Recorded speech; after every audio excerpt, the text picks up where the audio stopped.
Hey guys, spiritual whistleblower here. Few announcements. I will be doing a relationship workshop in Toronto, Canada on Wednesday, May 14th. The flyer will be coming out shortly this week, early next week, but I wanted to announce it formally. So, all my, I have a lot of love in Toronto. I've done two seminars before. I had a dinner too, and I met some lovely, lovely girls there. So, a lot of people that follow me on TikTok are from Toronto, and I always want to show love back to them. So I will be doing a relationship workshop on Wednesday, May 14th. Location, excuse me, location and everything and details will be on the tickets. I will be selling tickets to this event. And it's limited seating available. I don't want a big crowd. I find that, working with smaller groups of women is better, than it kind of helps me to filter through who's toxic and who's not. And, everybody that comes to, these types of support groups that I hold, everybody's not always a good person. There's usually one or two bad apples. So I have a way of like filtering these types of women out when I keep the groups to a certain limit, a small group, So shout out to all my folks that hold me down, my supporters in Toronto. I love you all. I will see you soon. I'm very excited. I love Toronto. And I can't wait. I'll probably be there like a whole week, going out, dining, kicking it, having a great time. And I look forward to that. So that's announcement one. Okay. Look for the flyer. Announcement two, I will be going live on here, live on TikTok and live on here. So I try to avoid YouTube. I get so turned off by the toxicity, but again, I'm gonna keep trying. A lot of people say you could be making so much money. You could be this. And I'm not a grifter. I didn't get in this for the money. However, I do realize how valuable my teachings have been over the last 7 years, how many people I've impacted. So I'm going to try to do the lives again. Just like I try to get on Facebook. I try every year to start a new Facebook page and I end up getting off because I just can't.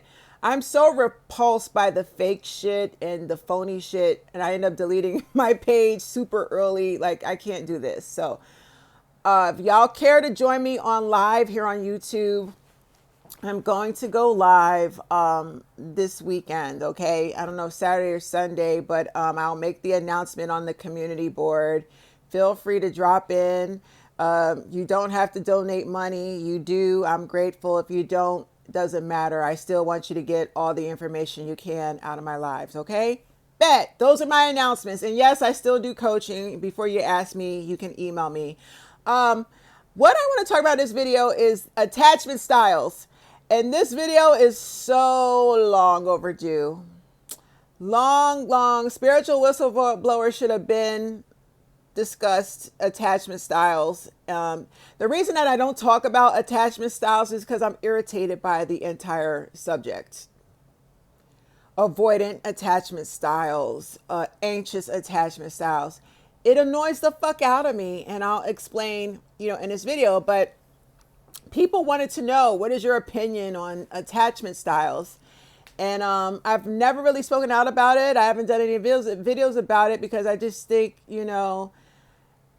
I don't know who invented it, and maybe I need to do my research on, maybe the doctors decided it was a good idea to come up with some categories of the ways that we attach to people and unattached. I don't know. One thing that sticks to me is D and D. D and D is what fucking works for me, because I like to keep shit simple. I like everything can be simple in life. He wants us to live a life full of clarity and transparency. Okay. And when you filter out the bullshit in your life and you get rid of toxic people, get rid of toxic family members, when you clean house, Reevaluate, remove the people that should not be around you. Keep motherfuckers out your house. Your house is peaceful. You know, when you do the work and filter out the bullshit of your life, I mean, it kind of just works itself out. Your body heals, your mind will heal. I don't know. I try to simplify everything in my life so I don't have these motherfucking issues. Okay, but let's D&D. My theory is D&D. You have to master the art of detachment and you have to master the art of discernment.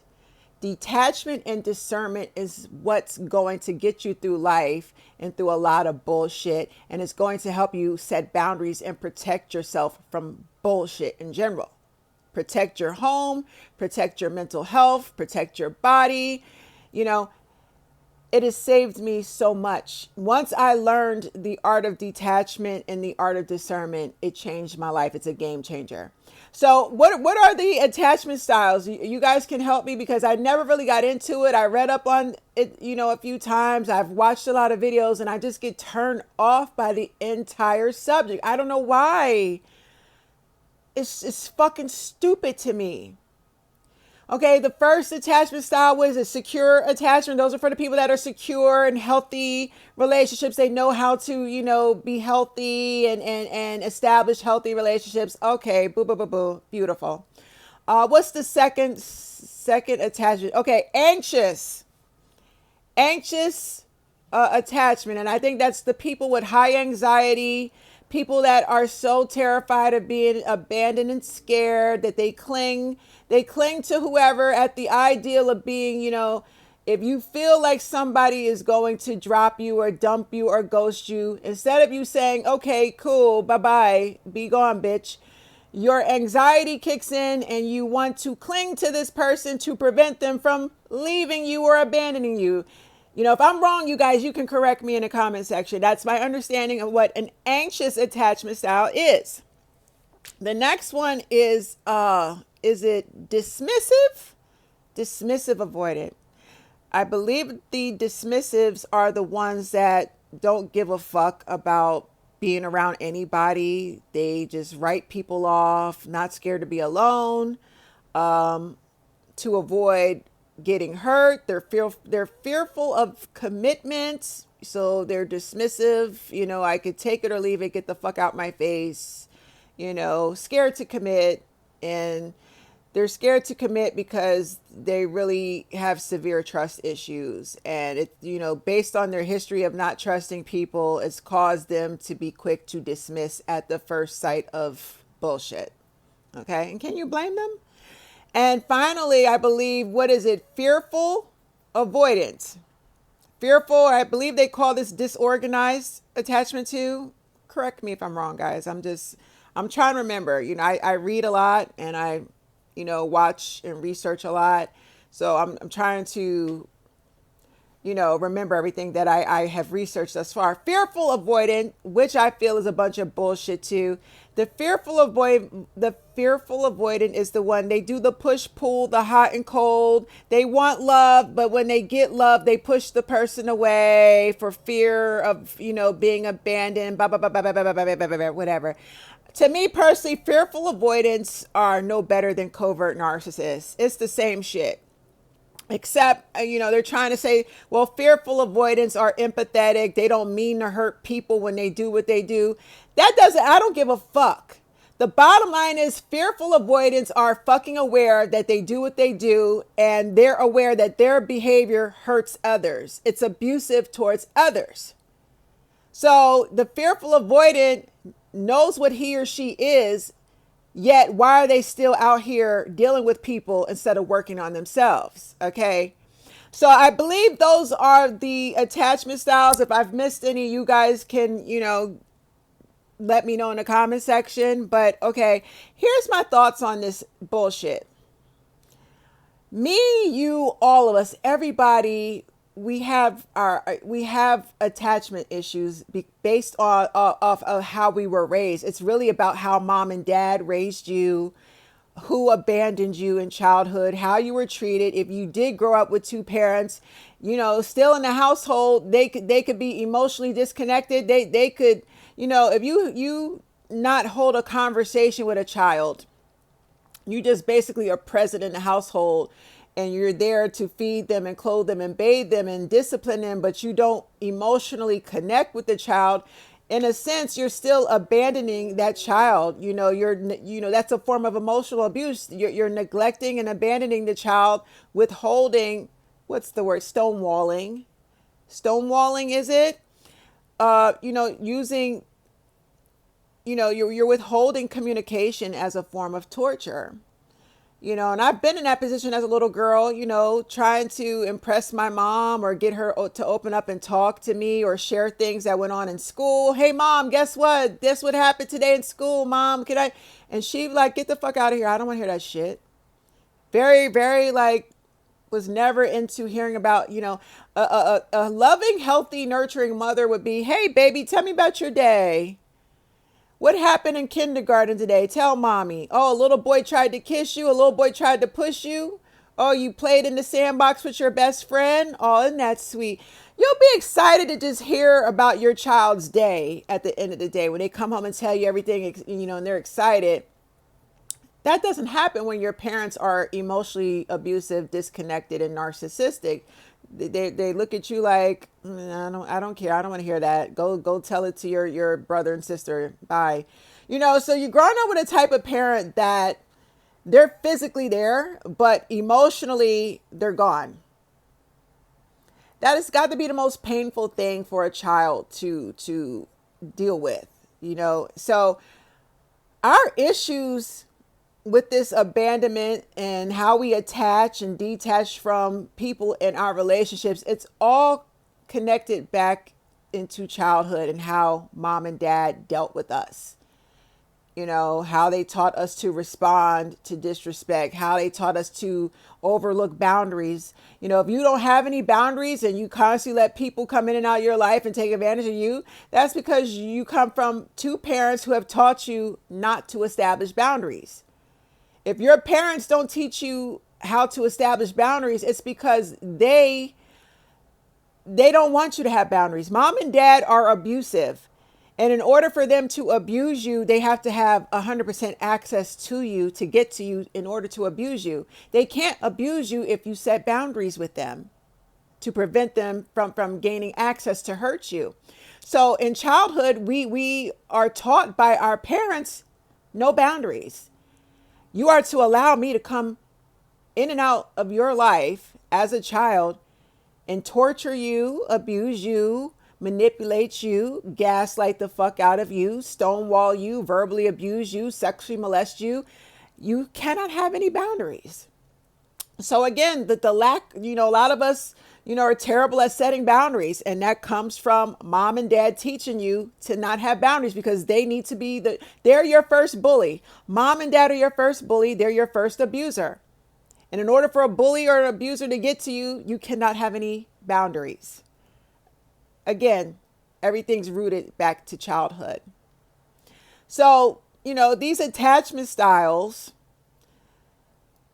are high, the secure attachment style is BS because the majority of people, that even the ones that come from a loving family and enmeshed, you claim you come from a enmeshed family where family just loves on each other and, everybody's over everybody's house celebrating and supporting each other, which is beautiful. However, there's a lack of boundaries in that situation too. So are you really secure if you come from a loving, supportive family that didn't teach you how to set boundaries? There's so many ways you could look at this shit. You know what I mean? But you do know how to create healthy relationships with people because you were raised in a healthy, happy household. But what if your parents didn't teach you how to set boundaries? Again. So I find that the secure attachment style is only after is really more about the people that have worked on themselves in therapy, worked through their childhood trauma, worked on, rebuilding themselves and reparenting themselves and, raising their discernment. And like I said, mastering the art of detachment from toxic people at the first red flag. When you get to that point in your life where you are really, really doing well because you took everything you learned in therapy and applied it, you took the time to remain single, you stopped dating, you stopped having sex, and you really worked hard on yourself, you will absolutely get to the place of being a secure attachment style. That's where I am at. I'm very secure with myself, secure with others. I know how to set healthy boundaries. I know how to keep healthy people around me. I know how to, weed out unhealthy, toxic people without allowing them near me. I can set a boundary and read them. I can read a room. So people with secure attachments, I feel, have done the work on themselves, and they continue. It's not, a one and done thing. Once you get to a place of feeling secure and healthy, it's not going to stop there. You're going to continue to work on yourself and grow every day, every day, every day. There's always more that you can learn. That's where I feel that I'm at, and that's what I feel a secure attachment style is. Anxious attachment is, fear. Anxious people are very loving, and they probably had horrible parents. That was the child that kept running to mommy for a hug, and mommy was like, I don't want a hug. Get out of here. Mommy, can you hug me and kiss me? Mommy, I bought you a gift for Mother's Day. And your mother's like me. I gave my mother a gift, and she wanted to throw it in the trash. It was for Mother's Day. It's that child that so much wants a hug, some love and affection, and your parents are just not loving and affectionate.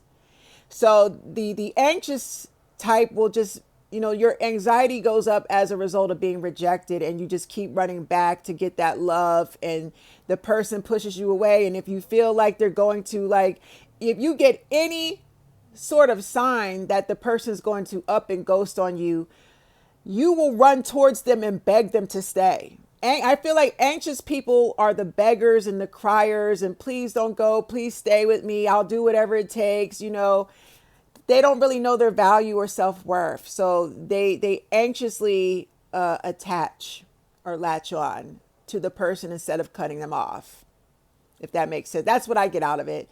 Now, the dismissive avoidant, I feel I was a dismissive at one time because my attitude was like, bitch, I could take it or leave it.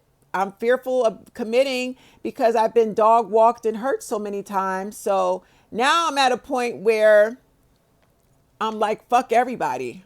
Fuck you. I don't want to be in a relationship with you. We can sleep together and you can get the fuck out my house. I think dismissive avoidants have this attitude like take it or leave it. And I think this behavior is most of a lot of people today.